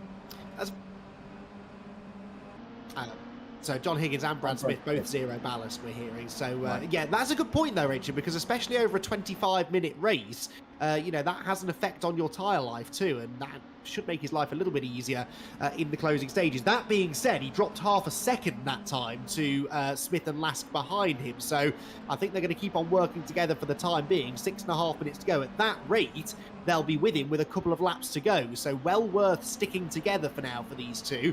But if all of those years of Fun Cup commentary, Richard, have taught me anything, it's that working together doesn't tend to last very long, even if it is mutually beneficial for the drivers involved. I'm going to say that if anyone's watching and knows me as a man who, from Legends Cars Racing, doing lots of stats, Andy McEwen can outdo me for stats every day of the week. He's an absolutely superb stats man, is Mr. McEwen, and absolute pleasure to do like the Fun Cup races because he's got it all at his fingertips. It's a lot of research, so my hat goes off to him. It's absolutely brilliant. So yeah, join us for some Fun Cup racing later in the season as well. We're really looking forward to doing those. Some of these guys would be good in there and might be good for that bounty, as well. Yes, £10,000 up for grabs, actually, isn't there? So, if you fancy going from sim racing to real racing, we can direct you that way. But right now, all about mini racing and all about this gap continuing, Richard, to come down that time by about 0.6 of a second. Visibly closer now, isn't it? With Higgins still the leader, and this is new territory for him. It's a new club for him, a new group of racers. I suspect that he's probably raced with some of them before. We can check that out if he stays on the podium for sure. Smith's still second. Lask is there in third, and now Josh Martin getting closer to those guys as well. So Josh Martin, I'm going to put an appeal out. We need some female racers in the championship as well, because we need good representation. So hopefully, if anyone's watching and wants to get involved, redress the balance, that would be pretty good as well. But these 4 guys, all very close, and this is heading, as reverse grid races can, I think, potentially for a grandstand finish. I think you're right. The timing is perfect, isn't it? That little mistake that these two made a few laps ago down at the old hairpin, it just put the pause button on this this gap shrinking, and that has just allowed, I think, for this to really be timed perfectly. They're going to get there with a lap or two to go at this rate. On that previous lap, a 1:16.0 for the leader, 15.3 for Brad Smith, and a 15.2 for Joel Lask. So Joel Lask was 0.8 of a second faster than the race leader. But of course, Richard, once they get there, they will no longer be working in unison, and all of a sudden Lask and Smith will probably start battling over second place, and that could still let Higgins off the hook. So, 4 minutes to go. He's just got to weather this storm, I think. When they get there, place the car in the right position, defend where he has to, and maybe try and play these two off against each other, because they're both going to want to be the first one to have a shot at Higgins. They will. That's a really, really good point, isn't it? There they go. I was wondering about Martin getting closer. I think they've maybe seen him off for the minute. Nicky Taylor now up into 5th. I'm not sure if Andy mentioned that. Apologies while I was looking away. But Nicky Taylor 5th now ahead of Nathan Smith, Churchill, Curtis, Press and Blakey completing your top 10 as the leaders come down into the chicane again. And Higgins now is within arm's reach of the chasers. We've got 3 minutes 27 on the clock, and it is going to be nip and tuck as we head. This is the view looking back virtually from the race leader. Brad Smith in second position. He's going to need the towels out again at the end of this, because he's having another workout. Is the VRRC's hottest racer, and he's really applying the pressure on, but so too is Joel Lask in that 3rd place, and he's being made to work. He's done a lot of hard work coming through from the back of the race finishers from race number 1. He's made it up onto the podium, which he didn't think he could do. He was all about Nicky Taylor doing it. Taylor's in 5th and trying to close up on Josh Martin. Still this wonderful battle for second, which is now, I think, about second place, because it looks like Lask, to me, is starting to put that pressure on, and that could be playing into the hands of John Higgins Jr. Yeah, well, Higgins responded nicely on the previous lap, did a 15.4, only 0.2 off his previous best, and actually only half a tenth slower than these two. So, that will further, I think, incentivise Joel Lask to have a go at Smith, because if he doesn't think they're going to catch Higgins, then he'll want to try and make this move if he can. 2 laps to go at the end of this one, I reckon. So still that gap hovering at 0.7 or so. And with every corner that goes by, Joel Lask's willingness to follow in the wheel tracks of Brad Smith is going to drop and drop. He wants to try and make a move, and Redgate, Richard, could be his opportunity to do so.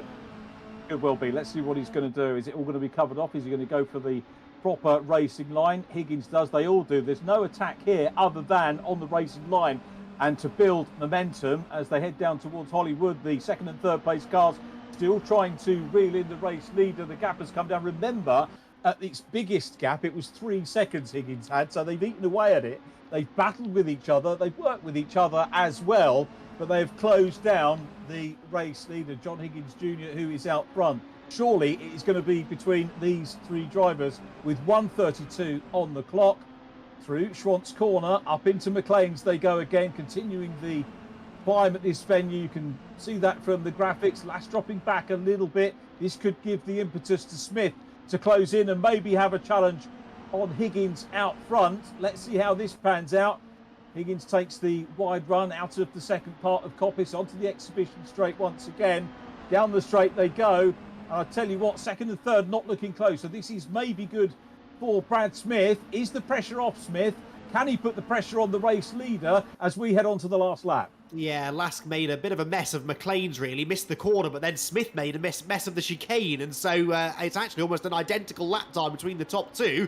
And Joel Lask is right back on the rear bumper of Brad Smith. But the pressure for John Higgins now must be almost unbearable. He cannot afford to put a wheel wrong, and if he doesn't put a wheel wrong, I think he might have enough in the bag here, because second place is where the battle is at. Down through the crane of curves they go for the final time, and Joel Lask surely now looking to try and find a way through, doesn't jink to the inside at the old hairpin, and that realistically, Richard, means he's got really 2 more opportunities to try and make his move, and Brad Smith, I think, is going to have to turn his focus to defending from those potential moves. Yeah, Josh Martin coming up to play in the mix as well in 4th place. Martin wants a late podium, but John Higgins Jr. looking very good here. Lask could maybe have a look up the inside, hasn't quite got the momentum, so it's Higgins that will lead them out of Coppice. Still the race leader, Smith in 2nd, Lask in 3rd. This is all going to be about the run down the exhibition straight for the last time, Andy. Yes, it is. Towards the braking zone they go then. Brad Smith has a car length in hand. I don't think Lask is really going to be close enough, but he'll know that Smith made a mistake here a lap ago. This could become a drag race to the line. John Higgins, though, is going to claim victory for the first time here at the VRRC after a sterling performance in the reverse grid race at Donington Park. Brad Smith hangs on to 2nd, and Joel Lask will be very pleased. They'll both be very pleased, actually, with a pair of podium finishes. Josh Martin 4th, Nicky Taylor 5th, and Nathan Smith in 6th place. The top 4 drivers, Richard, at the end of that 25-minute race, covered by less than a second. Absolutely brilliant, Ray. Thoroughly enjoyed our opening meeting, and still the drivers continue. Here comes Lee Piercy. Haven't had a chance to talk about Lee over the course of the day. We'll put that to rights over the next few rounds for sure. So Piercy coming across the line in 12th place. Johnny Ogden next up. Then it was Simon Thorpe in treble 2. And the 43 of Sam Milner. So I think a pretty good way, a good couple of races to get our championship underway. 100%, some fantastic action across the 2 races. I think we're in for a very competitive 8 weeks, aren't we? There's no clear favourite, there's no driver who seems to have an obvious pace advantage, and of course, once we start throwing the full bulk of the success ballast at them, that could change again over the next couple of rounds. So yeah, looking forward to hearing from our top 3 drivers, and we'll have the chance to do that in just a few moments' time.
Well, welcome back, everybody. We're all just about catching our breath after what was a phenomenal second race of the evening here at Donington Park. Our top 3 drivers join us in the commentary box, and right until the final few moments, we weren't really sure who they'd be and in what order they'd be finishing, but it was, in the end, John Higgins the victor, Brad Smith 2nd, and it was Joel Lask in 3rd place. And we're going to continue, I think, the trend set by Richard John Neal after the first race. We'll start with our 3rd place finisher, and that, on this occasion, was Joel Lask. Joel, congratulations, back on the podium. Not quite the race win, but honestly, with such a sizable and very talented field of drivers out there, a podium's not a bad result, is it? Yeah, that was actually really good. We got through the pack a lot quicker than I thought we would. There was a few little collisions like we thought there was going to be and whatnot. And then it was just a case of push to catch up with the front runner. Yeah, we battled away down there. We had a bit more pace probably on the cards, but it's about the points. I didn't want to send any silly moves or anything like that. So yeah, just took it a little bit easier.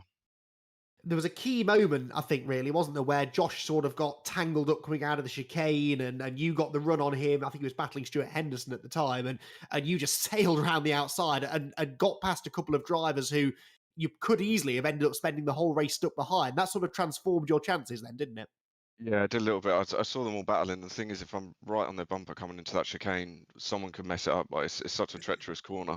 So I thought, you know what, I'm just going to back off a little bit, let them do their bit. And as they did, I just managed to get a cracking run, and more than what I thought it would, to be fair, and just had the overspeed to go right round the outside. So I was quite happy with that. But that was sort of a one in a million send.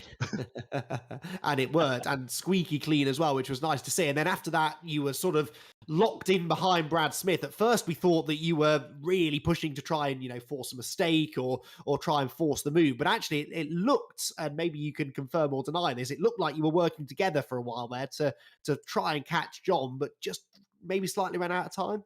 Yeah, I think we did just run out of time. He had quite a gap, and we were closing him probably about 4/10 a lap around that, but it just wasn't enough. I think we could have a couple more laps and it'd been all right. But there's no point me trying to send Brad, because I mean that would just have stopped our chances of going for the lead. So I thought, you know what, I'll tuck him behind him. Let's push together.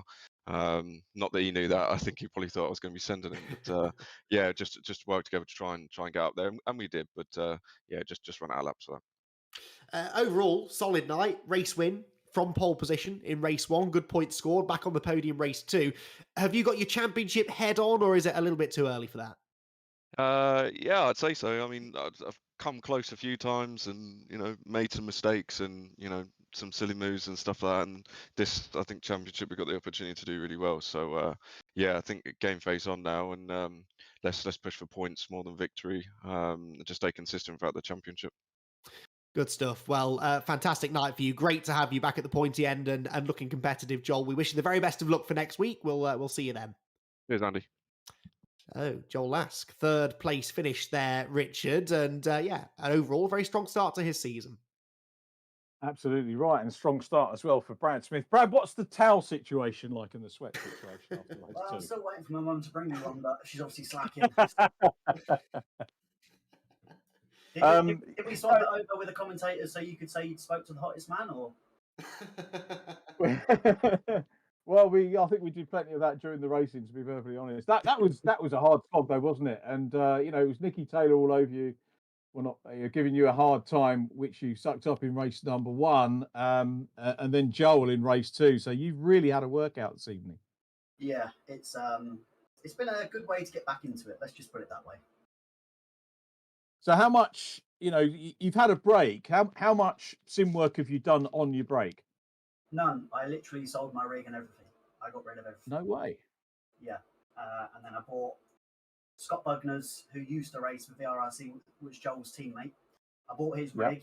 I didn't have enough money to buy my wheel and pedals yet, and he's kindly lent me it. So I've got to say thank you to him until I get my own, which should be the end of the month.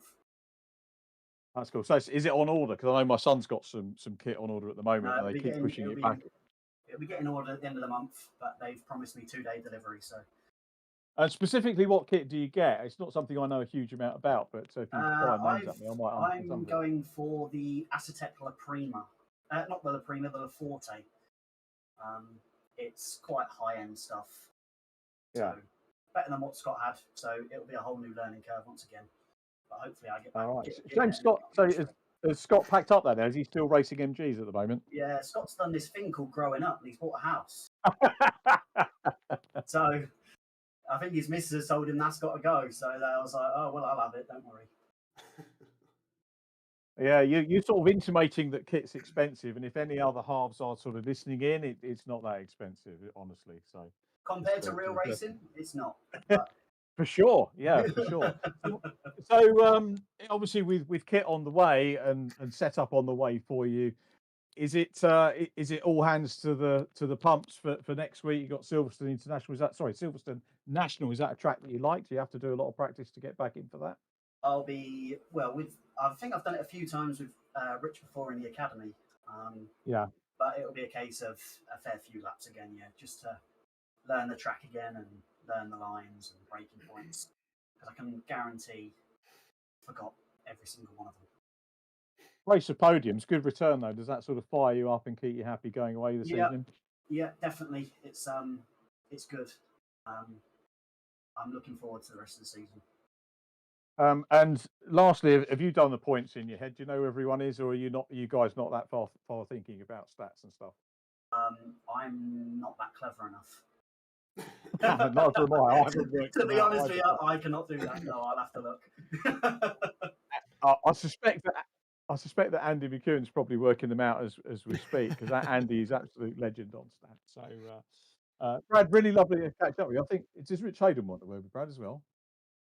Oh, Rich was talking. He's off there. So. Okay. Oh, I think second in the championship, Brad, at the moment. So we'll get an update on the points. But Brad, lovely to talk to you. Look forward to talking to you on the podium, or maybe pole one later on in the season. But many congratulations on the podium. Back to Andy McEwen for our winners interview.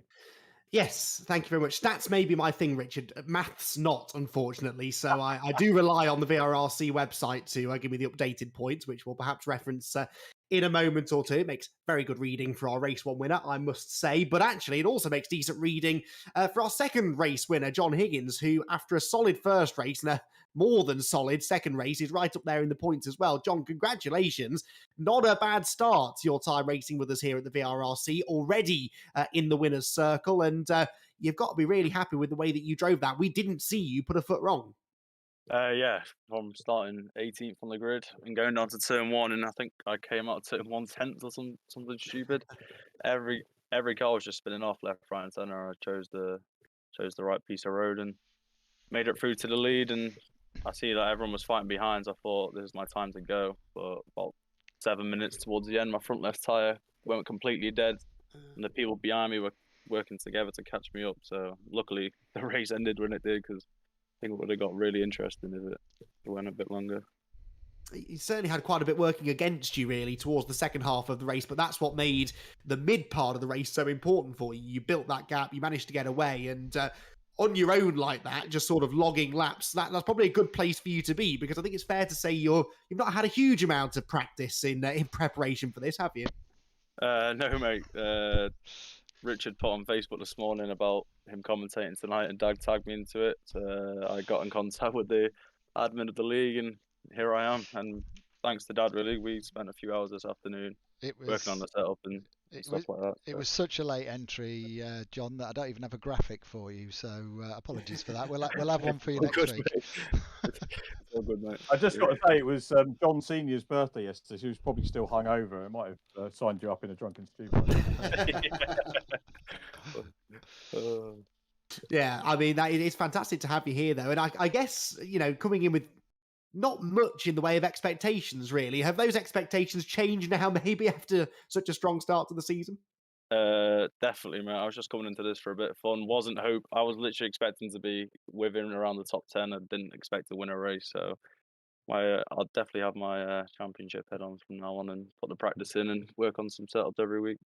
Well, yeah, and of course, we're going to throw some ballast at you now as well, because you've done so well this first round. But we are at least going to a track where that shouldn't make a huge difference. Silverstone National, expecting lots of close quarters, slipstreaming racing there. You're going to ask your dad for some tips on how to come out on top in that? Definitely, mate. We will be spending a few hours on the setup, I'm sure. So. Yeah, it's going to be good fun. We're really looking forward to Silverstone. Fantastic to have you on board, John. And yeah, who knows? This could be the start of a championship winning campaign. But huge congratulations on the race win, regardless. Thank you very much. Well then, Richard, that's our first pair of races done, and two very deserving and very happy race winners. But I think the real winners, to use an old cliche, were us, the viewers, because they were two fantastic races. Yeah, I thoroughly enjoyed it. Lovely to be back in the groove doing a little bit of sim commentary. Nice to be working with you, Andy, as well, and gets me warmed up for the year, because we'll go and do some real stuff as well, and it is always a pleasure. Next time we're at Silverstone. I'm not. I'm away next week on duty, so the elephant is in the room next week. Very good. You've been on form tonight, Richard, I have to say. I try occasionally. So Silverstone next week. That's going to be a good one, isn't it? I will certainly watch it back, even if I can't watch it live. Promise I'll do that. Yeah, worth tuning in. I think the international layout as well, rather than the national, which I think I might have said just now. Yeah, but I said it wrong earlier on as well, so apologies for that. I see. Yeah, no, international circuit, which is a bit more technical, a bit longer, but still has those two really long straights, lots of slipstreaming, and plenty of room for 3 and 4 wide racing. So yeah, I think we'll see plenty of that. I'm very much looking forward to being here to talk you through it. Look forward to it too. So thank you to all of our drivers that have put on a great show for us this evening, and to Rich Hayden for inviting me along. Great to work with Andy. Thanks, everyone, if you have joined us. Hope you've enjoyed it. And I hope that you join the team next week at Silverstone. I'll be back for Combe, which is our third event of the year. The final thank you, CAMMUS, and their sponsorship of the JCW Mini Cup, powered by Phoenix Racing. Thanks to all our sponsors. And if this is anything else, I just think I'll say take care. Thanks again for watching, and we'll see you next time.